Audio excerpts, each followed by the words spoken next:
Bueno, buenas tardes a todas. Arratsaldeon guztioi, eta eskerrik asko Eba zure aurkezpenagatik. Eskerrik asko jardunalde honetan gu barne hartzeagatik. Ekonomia, lan eta enplegu zerbitzutik, batez ere eskerrik asko sailburu ordeari, berak asko insistitu baitugu hemen egoteko eta hemen egongo gara beraz. Benetan, geure buruari galdetu aldiogu zer egiten dugun lan arrakalaren kongresuan, lan segurtasunaren arlokoak bagara, zer ikusia du, ez du zer ikusirik, denok dakigunez, osalanetik, gure lana da arriskuak ekiditea, hau da, erremintak sortzea lan segurtasuna bermatzeko langileentzat. Denok dakigu, eta gu oso kontziente gara, ezberdintasun sozial, ekonomikoak eta gizon eta emakumeen artekoak eragina dutela osasunean, eta noski lan osasunean ere eragina izango dute. Hori da gaur hemen egotearen arrazoia. 10 urte baino gehiago daramatzagu genero talde batekin gure etxe apalean, eta berdintasun teknikariak eta beste hainbat pertsonek osatzen dute gure departamentuan. Azken 10 urte hauetan erremintak sortzen aritu gara genero ikuspegia txertatzeko lan segurtasunaren munduan, eta baita alderantziz ere. Izan ere, gaixotasun ezberdinak daude, ezberdinak gara, ezbehar edo istripu ezberdinak daude, eta beraz galdera da, ezberdintasun ezberdinak daude ezberdinak garelako, eta ala gure lan baldintzak ezberdinak direlako gure lanaren espazioan. Galdera horrekin hasi nahi dugu solasaldi hau. Nire bi taldekideak ditut nirekin, Rakelekin hasiko gara, Rakel Raposo aurkeztuko dizuet, soziologian eta psikologian formatua da, aditua da berdintasunean, gizonen eta emakumeen artean, soziologia aplikatuen ere, 20 urte egonda emakundeen lan egiten, eta berdintasun programak sustatu ditu enpresa eta edabide askotan. 2018tik osalanen aritzen da, berdintasun teknikari gisa eta ere bere lana genero ikuspegia txertatzea da. Erremintak sortzen ditu, esan bezala, langile guztiek erabilditzaten. Nirekin Javier Rivera Pinto ere badago, matematikan lizentziatua, EH1, estatistika masterra egin zuen Coruñako Unibertsitatean, zientzia esperimentatuan ere masterra egin zuen Bikeko Unibertsitatean, eta matematikako irakaslea ere izan da 2000 eta 2022tik gure osalaneko teknikaria da, eta berak laguntzen digu ezberdinen informeak aztertzen eta lan gaixotasunaren susmoako informeak egiten, eta beti genero berdintasunaren ikuspegitik. Enaz gehiago luzatuko, minutu asko baita eramatitze egiten. Rakel mai lerro egin genuenean, pentsatzen genuen gutxi geneukala esateko kongresuan, eta egia esan azkenean hitz egiten hasinaz, eta ez dugu hitz egiten bukatuko, jakin dezazue. Errespetu izan behar dugu, urren bekero badator beste solasaldi bat, beraz, jarrai dezagun. Nolakoa da harremana segurtasunaren eta generoaren aldean? Bi kontuak oso garrantzitsuak dira. Zein faktorek kointziditzen dute arrakalaren eta segurtasunaren lotura honetan? Aurkezpentxo bat egin nahi nuen, lehenik eta behin. Eskerrik asko gonbidapenagatik eta oso pozik gaude hemen egoteagatik. Me he pasado ya ahora, esperad. Nos decía...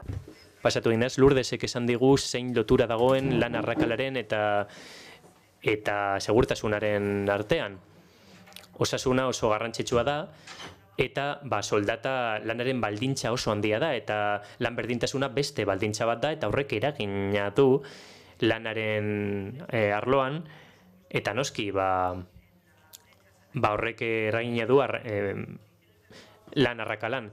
Lan baldintza horiek analizatu egiten dira, ebaluazio psikosozialen bitartez, eta lan egiten dugunean ebaluazio horiek egiteko erakundeetan, orduan eta kontribuzio gehiago izango ditugu zer gertatzen ari den jakiteko. Analisiak egin ditugu, estudio ezberdinenak, lan arrakalak zein eragin daukan jakiteko. Oso gutxi aurkitu dugu, baina badago ikerketa bat, 2016 urtekoa Estatu Batuetan egina, eta horren arabera lotura esanguratxo bat dago ezberdintasun soldatan dagokionez, eta presioa edo antxietatea bezalako faktorekin emakumeen kasuan. Soldata gutxiago jasotzen zituzten emakumeek, euren lankide gizonekin konparatuta, probabilitate altuagoa zuten estatistikoki, antxietate edo depresio trastornoak garatzeko. Ikerketa hauen arabera, diskriminazioa lanaren munduan eragin handia dauka, eragin esanguratsua emakume langileen osasun mentalean.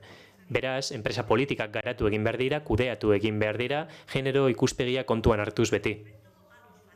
Faktorei dagokionez, hitz egin da segregazio okupazionalan, ez naiz horretan geldituko, baina hitz egin nahiko nuke genero sesgoei buruz lanpostuetan. Gai hori lan segurtasunean du eragina eta baita lan arrakalean ere. 1989 urtean, ergonoma famatu bat, Karen Messin, hemen izan genuen, Osalaneko kongresuan, berak esandako emakumeen zirkulu biziosoa diseinatu zuen. Berak komentatu zuen nola topiko bat dagoen, eta horrek dioen emakumeen lana segurua dela. Eta topiko horrekin zer egiten da?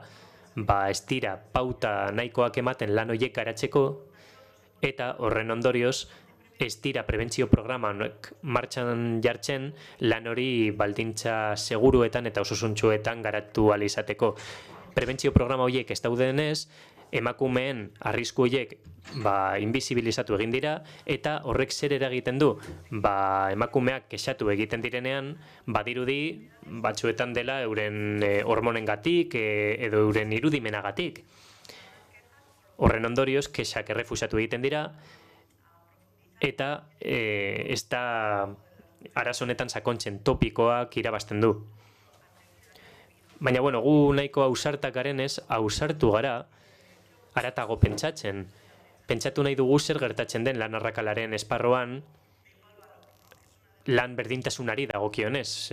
Hori aipatu duzue eta erabat ados gaude, faktore ezinbestekoa dela. Hau landu egin zenuten jada, lanpostua, genero sesgorik gabeko lanpostuak identifikatzerako unean, informazioa hartu zenuten, ikerketa hainbateko informazioa, eta esan dezakegu lan arrakalaren kasuan topiko bat dagoela. Emakumeen lana erraza dela, alegia. Badagoela naturalizazio bat, emakumeen 90% isa zerbitzuetan daude, eta gainera lanbide horiek emakumei egokitutako rol horiek dira, zaintza eta aipatu ditugun beste hainbat kontu. Empatia, pazientzia, lan horietan eskatzen diren hainbat eta hainbat abilezia innatoak kontsideratzen dira emakumeetan. Naturalizazio bat ematen da. Eta etzaile balorea ematen, eta ez da, kontuan hartzen konplexutasuna dutela. Valorazio metodoak ere kontuan hartu behar dira. Oiek oraindik ez dira guztiz egokiak, postenaz entzuteaz, estandarizatzen hasi direla hainbat eta hainbat erraminta, valorazio horiek egiteko objektiboki, baina, batzuetan azpi baloratu egiten dira lan horiek, soldata gutxiagorekin ordaintzen dira, eta horrela topiko hori indartu egiten da. Berriro ere topikoak irabazten du. Eta zertara eramaten gaitu horrek? Estatu Batuetako txostenak zuen ondoriora, desberdintasunak kendu behar direla enpresetan, genero ikuspegia kontuan hartuz, noski lan segurtasuna kontuan hartuz baita, eta horrela ezberdintasunak desegin ahal izango dira. Genero sesgoak ere akabatu behar dira. Formakuntza eta formakuntza behar da horretarako baita, prozedura estandarizatuak ere. Horrela, segurtasuna eta berdintasuna sustatu ahal izango ditugu. Primeran, lan arrakala, beraz, lan segurtasunak bezala, pauso berdinak ditu. identifikatzen dut, ebaluatzen dut eta konpontzen dut. Noski, hitz egin dugu formakuntzari buruz eta koordinazioa egon behar da politikaren arlotik baita. Berdintasun politikaren arlotik eta segurtasun politikaren arlotik. Egia da, gure lan taldeetan, osalanen, lan egin izan dugula berdintasunan planetan, eta horrela, bereziki harro egon gara, berdintasun legeak garatzen, eta bueno, aurrerapenak egin izan ditugu, eta prebentzioa egin dugu departamental de Emakunde y nuestra estrategia vasca de seguridad y salud en el trabajo ha incorporado la perspectiva de género en todas las líneas de trabajo. Pero ¿nos puedes explicar un poquito más, nos puedes acercar estas dos políticas y estas estrategias, Raquel, en breve tiempo? Sí, sí. Analizamos un poco qué pasa. Zer gertatzen da, araudiari dagokionez, hori sortu denetik, enpresaraino iristen garela, eta, bueno, lan arriskuen prebentziorako, hor badaukagu lan zuzenbidea, eta hor generoa txertatu behar dugu, generoaren ikuspegia. Ze badaukagu sare bat, lege bat, 1985koa, eta horrek behartzen zaitu alderdi horiek guztiak txertatzen. Bajo la persona y haciendo una interpretación. Horrela, bai ala bai genero ikuspegia txertatu behar izango genuke, eta egia da esplizituki ez dela aipatzen, baina, bueno, egon diren inkorporazioetan, genero ikuspegia sartzerakoan, beti genero araudian sartu direla.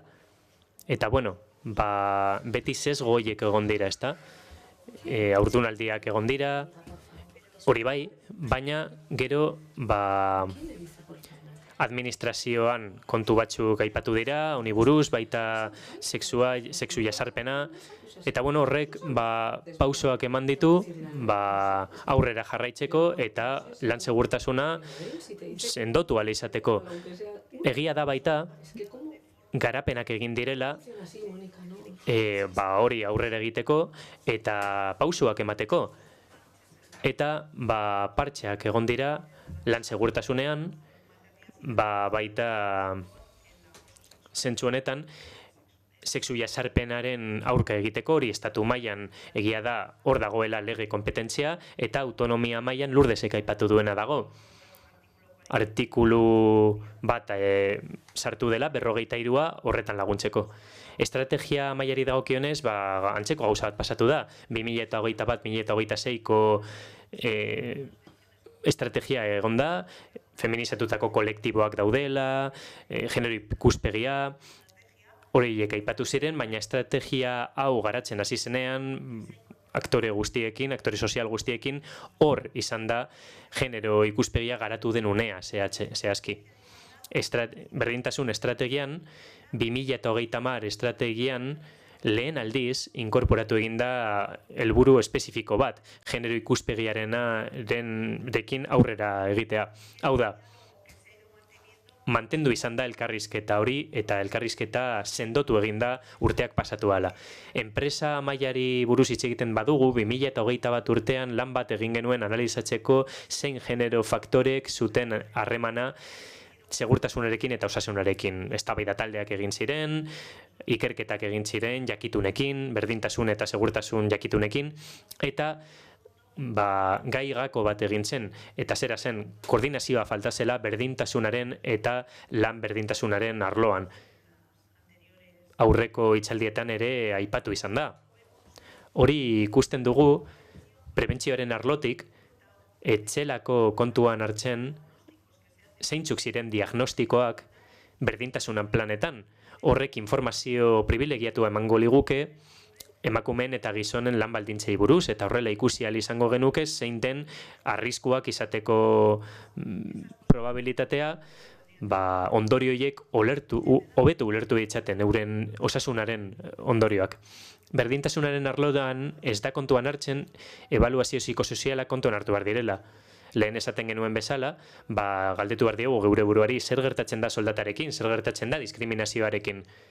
Ebaluazio psikosozialetan, metodologia estandarizatuetan, pistak emango lizkiguke diagnostiko horiek aberasteko.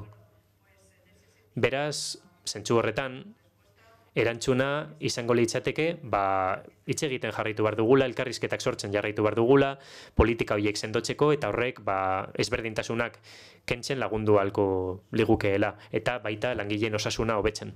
Primeran, Javierrekin joango naiz orain, galdera batzuk egin nahi dizkizut. Ez beharrei buruzko informeak ditugu, datu pila bat ditugu, ikerketa pila bat, gure organismoak garatu dituen ikerketak dira, anitzak dira, baina, hurbildu zaitezke pizka bat gehiago faktore garrantzitsuenetara. Zertan daude ezberdintasun gehien emakumeen eta gizonen artean lan baldintzei dagokienez? Bai, gertatzen dena da, lan osasunari buruz hitz egiten dugunean, burura datorkiguna dela bakoitzaren babesa. Kaskoa, betaurrekoak, askotan komentatu da lan segurtasuna faktore anitzeko kontu bat dela. Egin izan dira lan pila bat, osalanen, eta lan horiek errepasatuz, ikus dezakegu zeintzuk faktorek hartu duten garrantzi gehien. Sexua faktore garrantzitsua da. Izan ere, aztertuko dugun guztia, ez da berdina emakumeen eta gizonen kasuan. Hori kontuan hartzeak beti lagunduko du egoera hobetzen eta jendeari egiten zaion osasun eskaintza ahalik eta kalitate handienekoa izaten. Faktore horiek multzokatzeko talde ezberdinak daude. Bi zatitan banatu ditut, alde batetik faktore pertsonalak, langilearen ikuspegitik, individuaren edo banakakoaren ikuspegitik, eta bestea lanaren edo lan giroa edo esparruaren ikuspegitik. Pertsonaren ikuspegitik, ezaugarri pertsonanak edo fisikoak hartu alditugu kontuan, alde batetik, hor eragin nagusia sexua da, esan bezala, aldagai horrek eragin handia du ikusiko ditugun beste faktoreengan. Prebentzio mailan, sexua kontuan hartzea ezinbestekoa da, bi adibide jartzeagatik.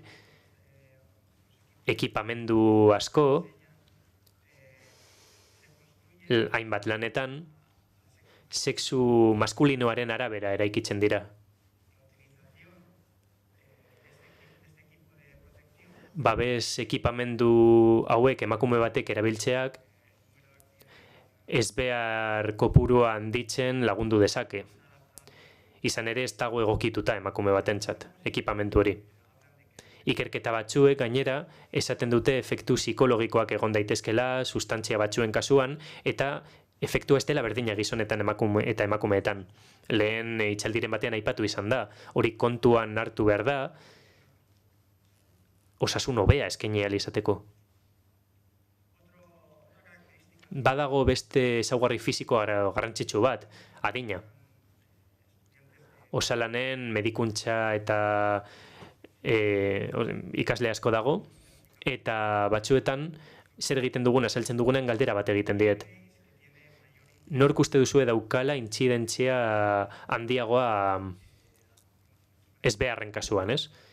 Guk EAeko datuak ditugu kontuan. Gazteok edo veteranoek. Eta batzuetan interesgarria da, bi ikuspegi daudelako.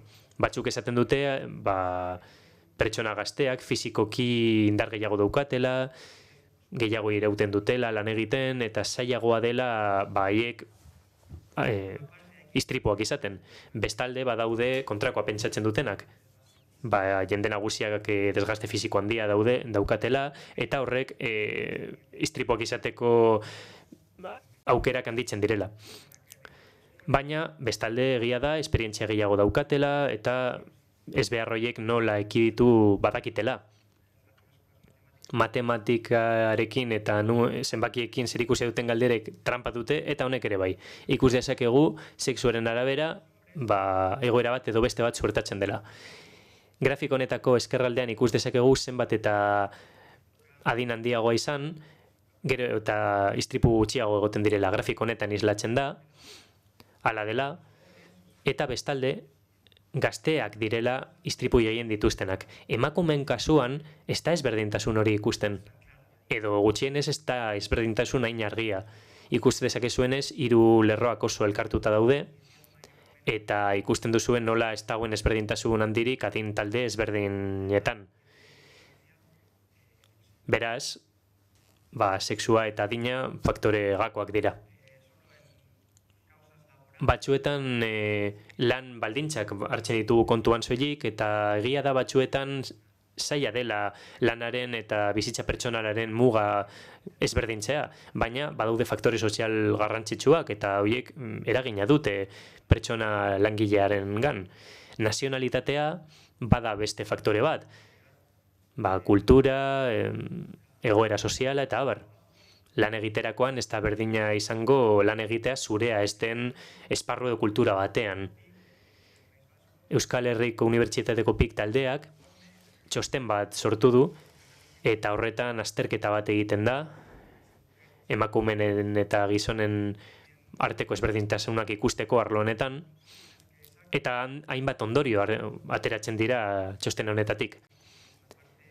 Aurkeztu egingo ditugu, ezkerraldean, karatula edo portada agertzen da, eta gero aurkezpena ikusiala izango duzue, euskera edo gaztelaniazko bertsio ikusiala izango duzue, eta informazio gehiago ikusiala izango duzue.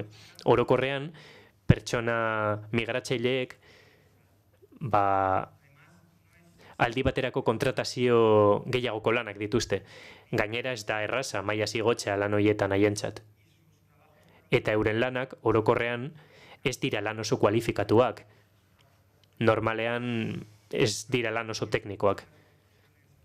Garrantzitsua baita azpimarratzea txosten honen beste ondorio bat. Eta zera da, gizonen kasuan, gizon migratzaileek lan istripu gehiago izaten dituztela autoktonoek baino, lan istripu larriak. Emakumeen kasuan alderantziz gertatzen da. Hemengo emakumeak dira lan istripu intzidentzia handiagoa dutenak emakume migratzaileekin konparatuta. Ordaindutako lanaz gain, badaude beste zeregin batzuk, adibidez, pertsonak zaintzea, umeak zaintzea, baldintza bereziak dituzten pertsonak zaintzea, etxeko lanak. Lehen hitz egin da honi buruz ordaintzen ez den lan bat da, baina gure bizitzaren parte garrantzitsua da. Eta eragina dauka. Denbora inbertitzen dugu, lan hori egiteko, gutxiago atseden hartzen dugu, eta kezkak sortzen dizkigun egitekoa da. Oreka bat sortu behar da, gure bizitza pertsonalaren eta lan munduaren artean, ez da erraza, eta batek eragina du bestean lanak gure bizitza pertsonalean eta alderantziz. Estatika institutuak zenbait inkesta egiten ditu, Eustatek alegia, non denbora horrekontua aztertzen den, zertara ematen dugun gure denbora, gutako bakoitzak, ez? Eta hiru sail hartzen ditu, alde batetik, ordaindutako lana, eta ordaintzen ez dena, eta hor dago etxeko lanak, eta etxean daudenak zaintzea. Ordaindutako lanari dagokionez, eguneko zenbat ordu ematen ditugu lanean gizonak eta emakumeak. Gizonek ordu bete gehiago egiten dute, batez beste. Baina ordaindu gabekoari erreparatzen baldin badiogu, eskuinaldeko grafikoan ikusten dugu, gora egin duela gizonek horri ematen dioten denbora, baina emakumeen kasuan 2 ordu gehiago dira ia. Etxeko lanak eta zaintza batzen baldin badira. Hala, 3 ordu laurden gehiago ematen ditu emakumeak lanean eta ordaindutakoan eta ordaintzen ez den horren artean, ez? Horri lotuta, txostenak egin ditudanean, lan istripuei buruzko txostenak alegia, gizonek gehiago izaten dituzte, istripu gehiago izaten dituzte.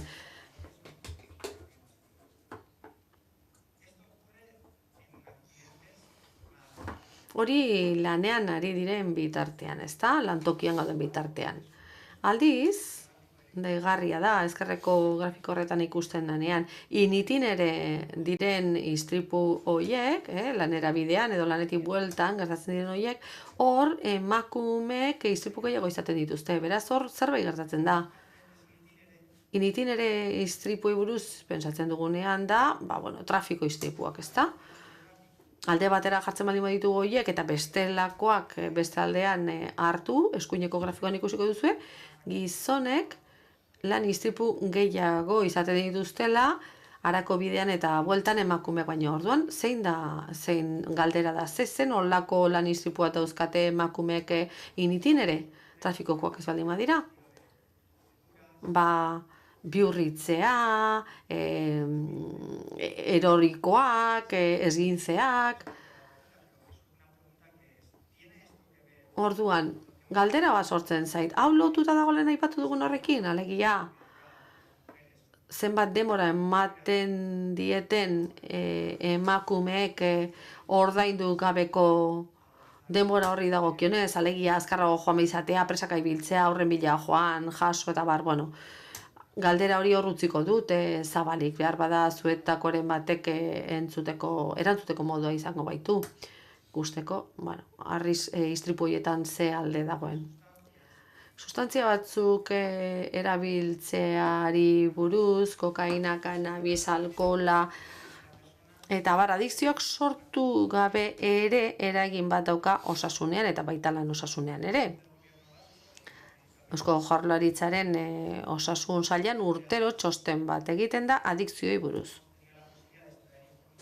Eta hortik informazioa atera ahal izan dugu, non ikusten den, 16 eta 75 urtekoen artean nola dagoen adikzioaren kontu hau. Tabako, alkohola, hor gizon gehiago kontsumitzen dute emakumeek baino, egunero azken hilabetean kontsumitu zutenen kopuru ikusten da hor, inkesta egin aurretik, psikofarmakoetan eta opiazioetan emakumeek proportzioan gehiago kontsumitzen dute egunero. Gustatuko litzaidake gero zuek honetaz hitz egitea baita ere, ikusteko horrekoarekin loturarik baute duen honek. Pertsonaren ezaugarriak, gizarte ezaugarriak aipatu ditugu, eta gero daude lanari lotutako ezaugarriak.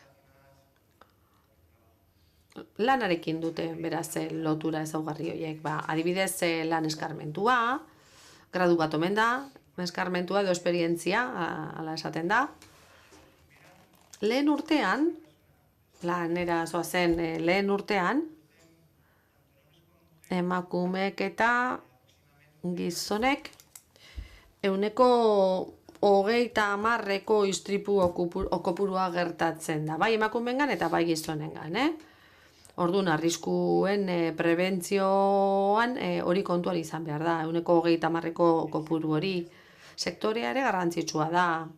Sektorearen arabera, arrisku batzuk izango ditugu edo beste batzuk. Istripu zenbakietara pasatu aurretik, datu batzuk eman edizkitzuet. Zein da egoera, EAEn, sektorei dagokienez, sexuen araberako banaketaz, eta bar. Eta horreko hitzaldietan ateredien gai batzuk ateratzen dira. Ezkerraldean ikusten dugu zerbitzua garrantzitsua direla, EAEn, eta gero industriak, eta hori sexuen arabera sailkatzen baldin badugu, zerbitzuetan, emakume gehiago daude gizonak baino, beste 3 berriz eraikuntzan, lehen sektorean eta industrian gizarte segurantzara afiliatuta dauden gizonezkoen kopurua handiagoa da. Eta zer egiten du beraien enpresak, zertan aritzen da beraien enpresak? Lehen aipatu dugun horretara etorriko ginateke, ez? Jostailuen korridore buruaz ez da, superheroiak eta panpinak, bakizue.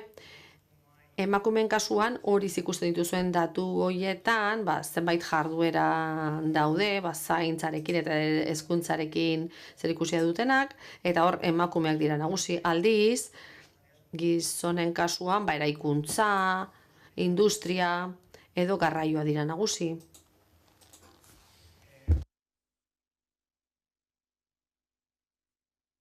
Osalanen datuetara itzulita, sektoreka egiten baldin badugu, azterketa hori, gizonen kasuan zerbitzua dauzkagu alde batetik, eta hor eragina txikiagoa da, edo gutxiago gertatzen dira istripuak, besteetan aldiz asko altuagoan.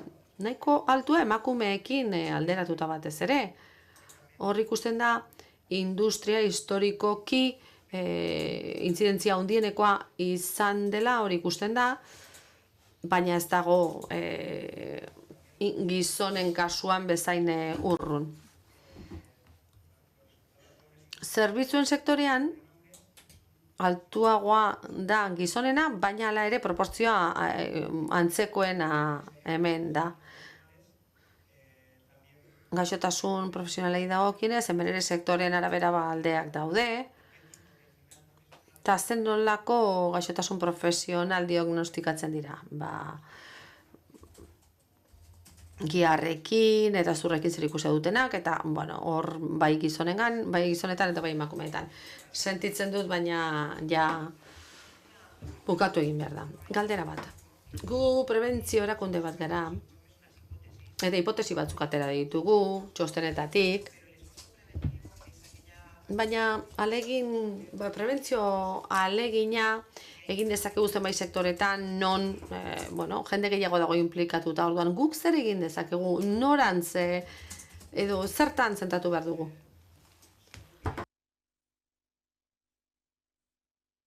Datuak erabilgarria dira, eta erabili egin behar dira.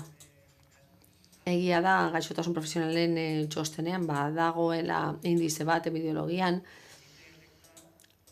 non ikus dezakegun ze sektoretan edo ze arlotan egin dezakegun prebentzio alegin handiagoa gaixotasun profesional horiek murriztu ahal izateko.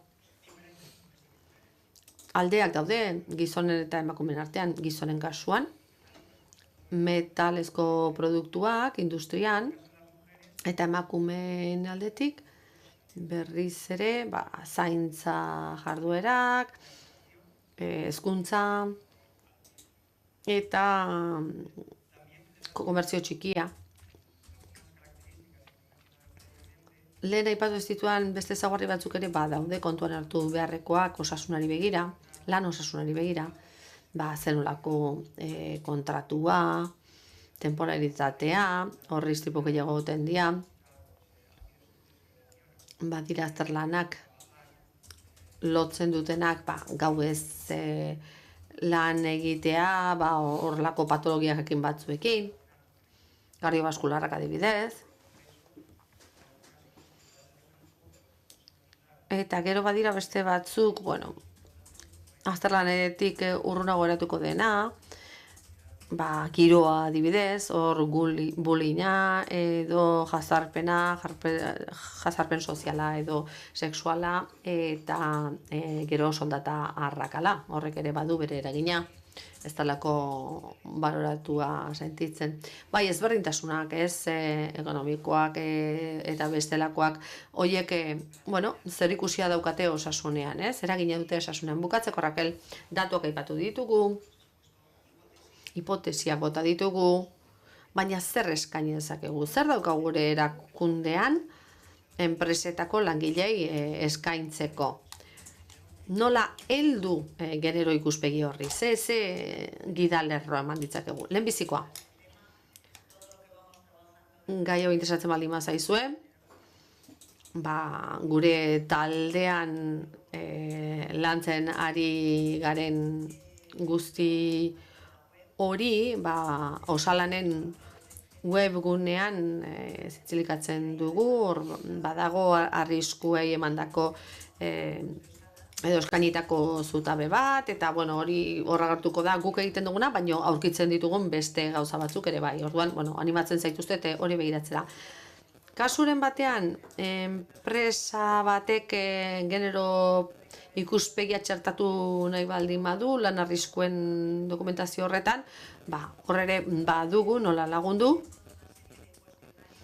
kuestionario batzuk, galdetegi batzuk dauzkagu, ia autodiagnosi batzuk egin ahal izateko, eta neurri batzuk antzeman ahal izateko, urratsak egin ahal izateko.